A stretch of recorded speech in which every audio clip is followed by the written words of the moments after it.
Your Royal Highness, the Chairman and Board of the Management of Media Trust, Honorable Minister, our Chairman, and my older brother Jibo, and distinguished ladies and gentlemen, I did not think that we were coming here to talk politics. I thought we were here to talk about youth and democracy. Be that as it may, we all have the freedom to express ourselves, and thankfully we're in a democracy, so opinions can be expressed on the day we vote. As a consequence of the democratic challenges or demographic challenges in Africa, about 60% of the population of Africa is today below the age of 25 years. The average age of the African population is 19.4 years, but that of Nigerians is even lower at 17 years or 18 years. With this burgeoning young population, if they are not given the opportunity to improve their lives, African countries risk the incidence of rising insecurity, instability, mass migration, and overall stagnation, possible regression into and of economic development. These rapid changes stress the importance of investing in human capital development through the provision of health, education, jobs, and many other things to unlock productivity, innovation, and reduce poverty. All too often in Africa, democracy is an unfolding process, mostly determined by the nature and circumstances of struggle for power, authority, and legitimacy. Paradoxically, studies show that African youth are less likely to vote in national elections, engage in civic activities, or even join others in raising issues in comparison with the older citizens. The lack of participation of the youth in politics results in most of our younger population being discountenanced and disregarded. Their thoughts, views, and needs are often treated with levity, since our political space is often crammed with positions canvassed by those who actively participate, usually the older generation. Exclusion sets in for the younger generation, and this has been witnessed in several countries where disillusioned and unemployed youth have played a visible role in establishing radical groups and destabilizing governments. Examples include the 2011-2012 Arab uprising, Arab Spring, and the various Occupy movements. There's a strong precedent that significant frustration often sets in if the young are not included in formal decision-making, consequently destabilizing our young democracy and escalating conflicts. Various governments have acknowledged the imperative for increased youth engagement in democracy and governance. However, the actualization of this has been fraught with challenges, as the narrative around youth participation has typically been reduced or restricted to mobilizing them as voters or as youth leaders, or more or less nominal roles without much authority in terms of influencing policy. Indeed, in Nigeria, we have witnessed youth leaders as young as 60 years old in some of our political parties. This role does not necessarily provide a platform for decision-making or in the selection of those who will be saddled with responsibilities. A political system cannot be adjudged to be democratic if inclusion and adequate representation is ignored or draped in tokenism. 60% of our population is surely significant enough to be given a place of authority and a voice at the table. It is clear that youth participation in the democratic process can only improve the quality of democracy in Africa. The achievement of increased participation of youth in the democratic process will improve the formulation and implementation of policies that reflect the aspirations of current and subsequent generations. For instance, the 2015 elections helped stabilize Nigeria's democracy, However, continued stability is contingent on the youth remaining convinced of their relevance through the impact they make, which will serve as justification for them being elected. Strengthening democracy, improvement is measured by the economic, social, and political inclusion of youth. We must therefore make a conscious effort to ensure that our youth are not only an active part of the process of leadership selection, they also should have a seat at the table. Information and public awareness is, however, key. Of our African youth and even our Nigerian youth, how many of them really understand the issues around their civic responsibilities? How many are availed or interested in accessing the necessary information that will enable them to participate effectively in our nation's affairs? The narrative that most young people do not understand the concept of governance or democracy can actually be debated. As shown in the 2015 elections, young people intensified their engagement with public officials and their representatives who prior to 2015 seldom communicated with their constituents. Young people led in the campaign of negotiating a new form of social contract between the state and the people. The youth not only campaigned vigorously for preferred candidates, they acted as watchdogs, as election workers. INEC recruited many of them, I think 120,000. They acted as anti-corruption crusaders, civil society, and as social media activists. These avenues opened up a two-way communication line between our young citizens and elected officials, and that line persists till today. Difficult questions are still being asked, however. Digital activism has significantly increased over the years as an alternative method of political participation. Social media has not only increased youth participation in civic affairs, social and environmental issues, accountability has been promoted in an unprecedented manner. The challenges include, having a substantial youth population that is unable to even access the media. Many of them, a huge population of our youth, are controlled by individuals, maybe due to the fact that they're not literate. They don't have the wherewithal to actually consciously engage with the political process. So they tend to listen to their benefactors. This category of youth have the potential to maim, to kill, and generally cause confusion, with implications that they themselves do not appreciate. They are available to thwart and disrupt electoral processes, basically because they do not feel they have a stake in Nigeria. They are paid, they are supplied with drugs and weapons to cause mayhem. And indeed, Africa itself harbors huge numbers of relatively poor, unemployed, and illiterate, and consequently marginalized youth who are unable, by virtue of their circumstances, to engage maturely or responsibly with the political process. Undoubtedly, policies need to be put in place to educate, to enlighten, and to empower these young people. They need to be assured of a stake in their country, in the provision of peace, security, and stability. Otherwise, violence and disruption will continue to remain their options for recourse. Reality also remains that despite being more active than the elders in electoral processes, young people are often engaged in actively voting or running for office. Where youth are continuously excluded from decision-making on matters that affect them or their affairs, the likelihood is that there will be a fostering of distrust, demotivating them from active participation in the process. By shying away from political office, youth often deny themselves opportunity to participate and engage with governance.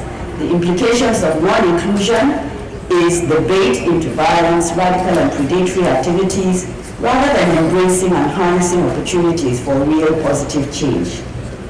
For those with the interest to engage in the democratic process by running for office, they face even other daunting challenges, such as the disparities between the voting age and eligibility to run age. In many African countries, there's a significant gap between the legal voting age and the age at which an individual can serve in elective office. Only 2% of lawmakers globally are under the age of 30, even though 51% of the world's population is under 30. In Africa, this stands at 1.2%, with an even higher percentage of our population under 30. Age limits are a common barrier to young people seeking political office in Africa, as only 6 countries have the same minimum age limit for voting and for seeking office, according to the International Parliamentary Unit. So what can we do? It is clear that leaving things as they are will not address the need for inclusion, as the barriers are just too many. For the survival and success of democracy in our continent, governments must develop a deliberate plan to empower youth and promote their participation in politics. Their energy, their perspectives, their resilience are imperative for nation building. In providing access to a decent education and to jobs, governments will be demonstrating an emphasis on improving the participation and representation of our youth. Multiple initiatives, policies, and legislative action, all targeted at our youth, must consciously be developed and structured to achieve increased political engagement. Hitherto, participation has traditionally been perceived as the right to vote, but not necessarily being present in government. Nowadays, however, there is some improvement in youth participation, partly because of external pressure coming from, of course, arising from globalization. Political empowerment in most African countries has been hindered by a poor understanding of strategic and creative ways of mainstreaming youth in decision making, where their right to participate, including expressing their opinion, is effectively protected.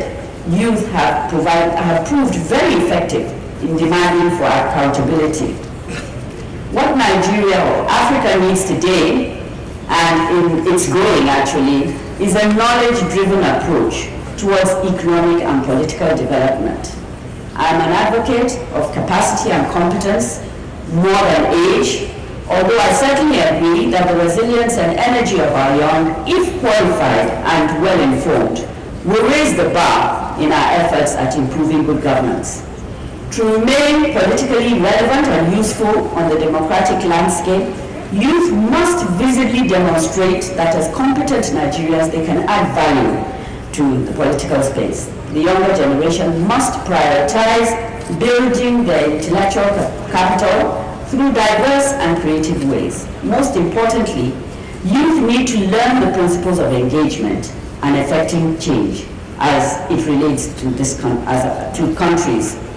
Change is not a single event or even a destination. It's a process that involves a series of initiatives, tactics, and organization to achieve the goal, from mobilization to voting, to ensuring accountability, to ensuring that peace reigns thereafter. One effort leads to the other, and there's no end to it. Allusion is often made to the ability of the younger generation to use social media to promote issues of concern. But young people are certainly more than social media activists. Educated, informed, and exposed young people often possess the intellect and capacity to provide policy alternatives. Adopting a youth-inclusive legal framework is essential to restraining the youth in the political space. Being elected to office is only one of the means that our young can effectively participate and positively contribute. Nations should also look and ensure that the formalities and procedures of election are friendly and, from a technology-driven worldview, can actually work. We need to address major constraints such as the lack of internal party democracy, the high cost of campaigns, godfatherism, and the lack of enforcement of campaign spending limits. Many of our youth were shortchanged in the build-up to the recent primaries, as anointed candidates blocked chances for them across all parties, while some were unable to pay for party forms or raise the costs for general participation. Building grassroots support and community acceptance is critical in pursuing a political career, and youth seeking to pursue politics must figure out how to effectively and efficiently build a strong political base in their constituencies.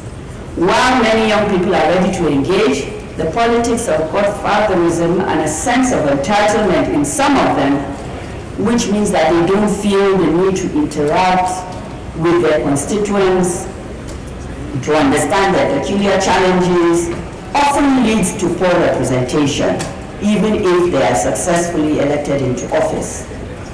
The media is one of the major instruments to raise the awareness level of our youth. However, with the worrisome advent of fake news and the anonymity that comes with social media, we must all guard against this abuse.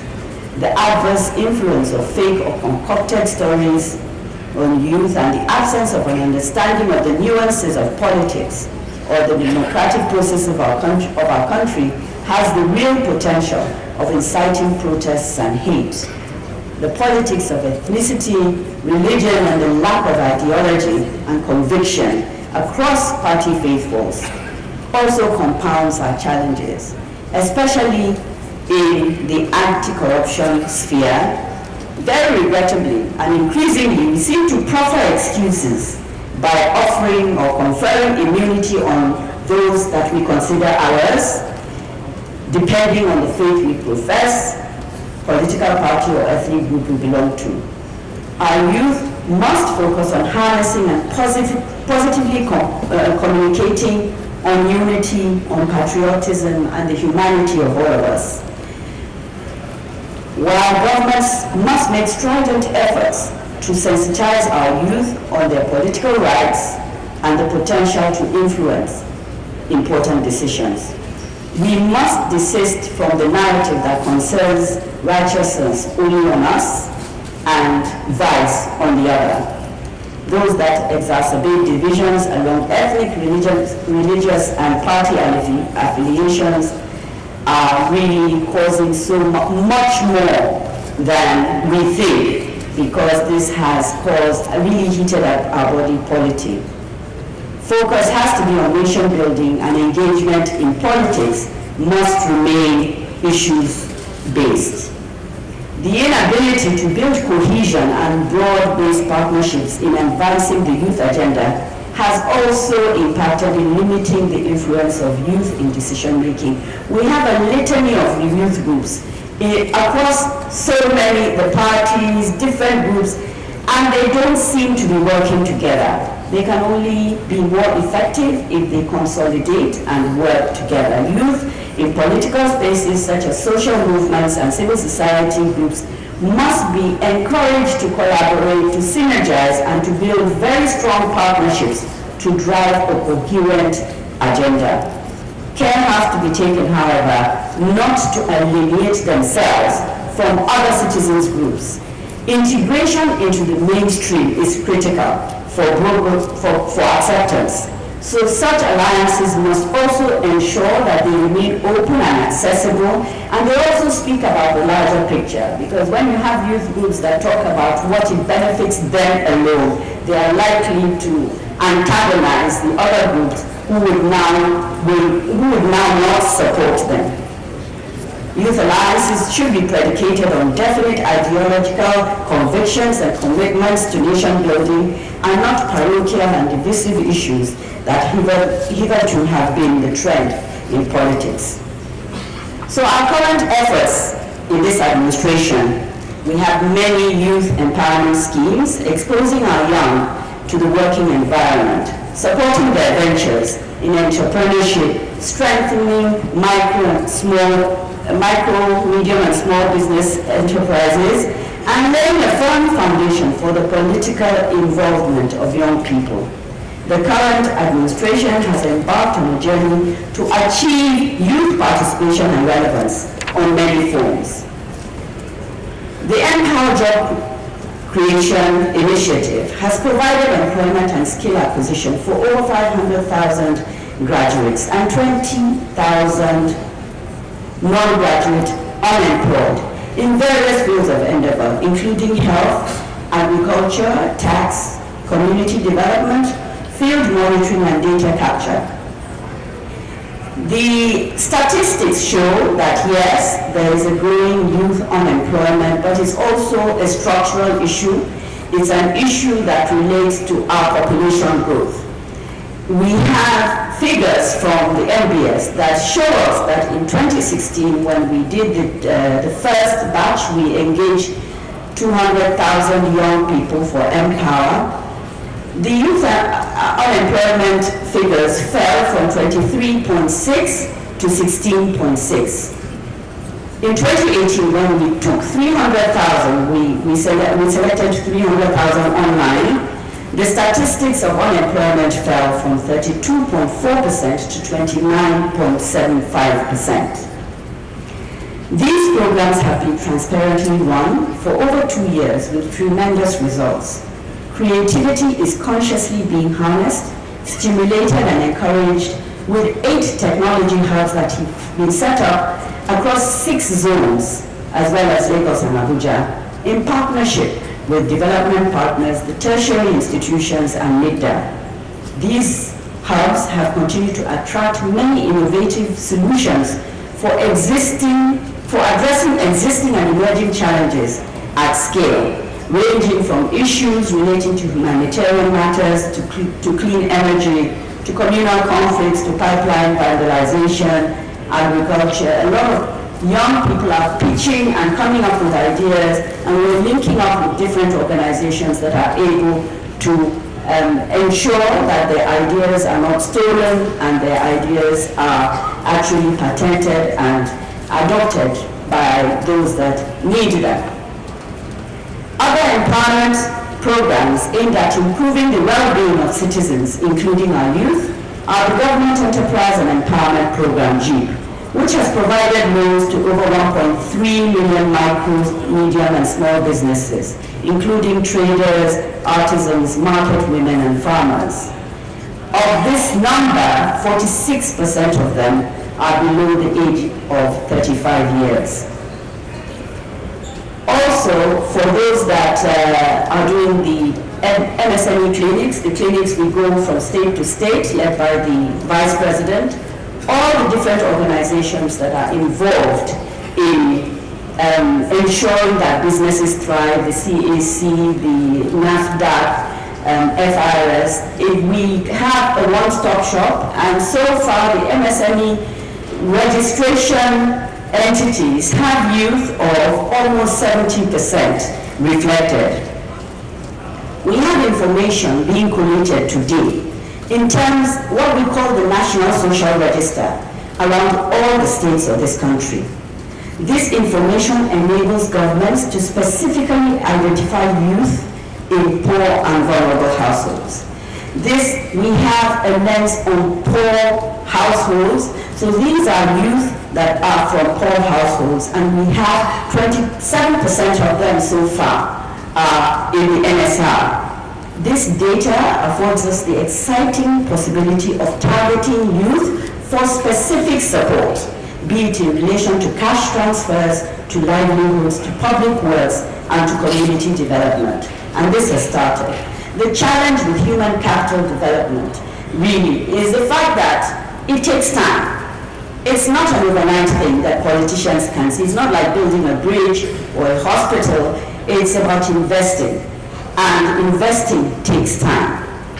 We have been directed by the President and the Vice President to create a level playing field for all our beneficiaries, irrespective of religion, of ethnicity, and of political affiliation, such that today not one of our beneficiaries can claim to have had the need to know anyone for them to have qualified for our programs.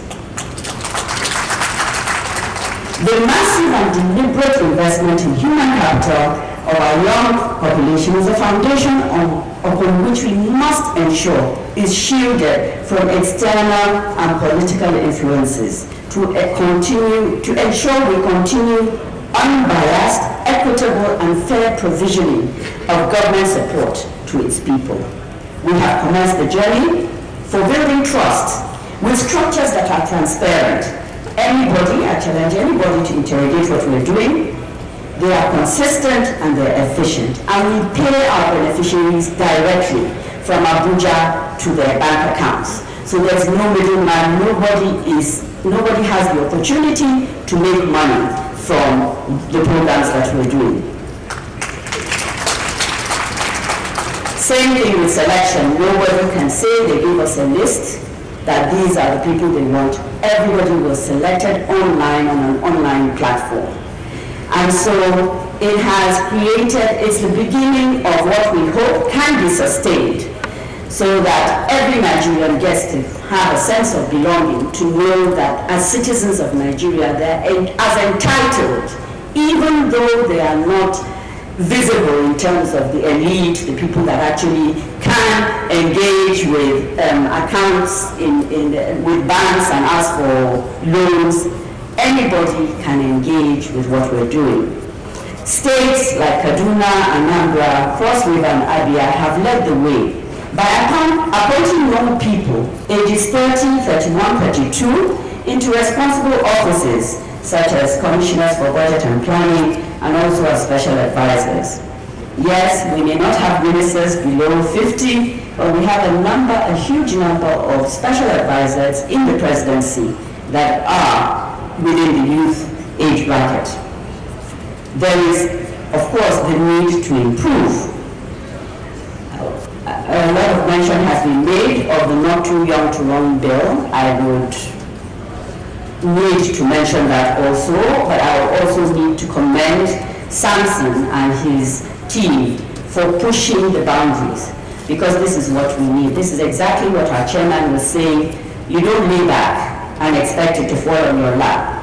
You need to work hard and continue pushing, So this Not Too Young to Run bill is a monumental milestone for the youth in Nigeria. And as more work is being done to further empower and engage our youth, we can only hope to see more young Nigerians stepping up to impact the decisions that will define our nation and the lives of our citizens for years to come. I conclude by saying youth inclusion in the political space is critical and is likely to grow over the coming years. Youth participation is set to reinvent government structures by injecting new ideas, approaches, and innovative solutions to challenges faced across so many spheres. It is incumbent upon the older citizens as well as the young ones to assure of an enabling and equitable environment for youth participation. One of the things I would like to see, for instance, is affirmative action, even within political parties, saying a certain number or a certain percentage of youth must emerge in the primaries. Of course, as we have seen with the movement with inclusion of the women, this is not something that the political parties will let go of easily. Service in important roles as part of government does not come easy, especially in African countries where experience and money are considered crucial. Young people must persist in driving their cause for representation and participation in the real sense. Thankfully, as I've heard again and again, this must be one of the cheapest elections that we're witnessing, because money is not as available as it was in 2015. This surely will support the youth that have been able to come, because they don't have to go run around sourcing for money to be able to engage with the process. The young people must have an eye, must remain, and I'm speaking to Samson and his people, on the larger picture, because I've engaged young people, and it's all about this must happen to young people. I would ask that they open up. This must happen to Nigerians. This is what the youth stand for. We're fighting for, really buying to the narrative.